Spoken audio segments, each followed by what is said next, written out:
Excellencies, distinguished guests, ladies and gentlemen, may I invite you to join me in a toast to the President and the people of the United States of America.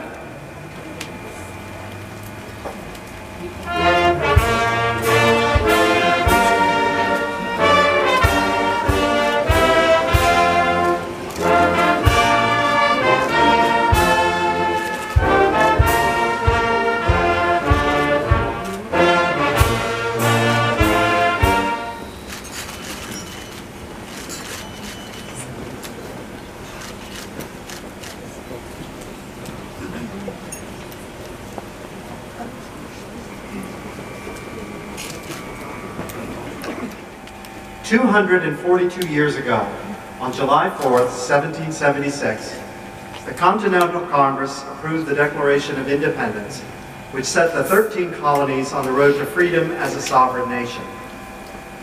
In doing so, our forefathers not only formed a new state, but imagined a form of governance based on the consent of the governed and on inalienable rights.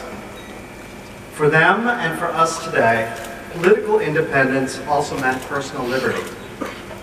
They declared that all men are created equal, that they are endowed by their Creator with certain unalienable rights, that among these are life, liberty, and the pursuit of happiness. That to secure these rights, governments are instituted among men, deriving their just powers from the consent of the governed. Today, back home in the United States, the 4th of July is typically characterized by outdoor activities loved by many Americans: camping, barbecues, picnic, baseball, and fireworks. Many communities also have a parade. We indulge in traditional hamburgers, hot dogs, corn on the cob, apple pie, and ice cream. So for us, today is a no-diet day. This time as an adult. I had to fly from Washington, D.C. to Paris, France, the night of July 4th in order to attend negotiations in Paris the next day.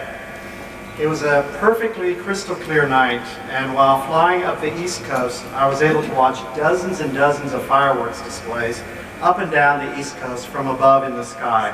And it was truly a magical 4th of July for me.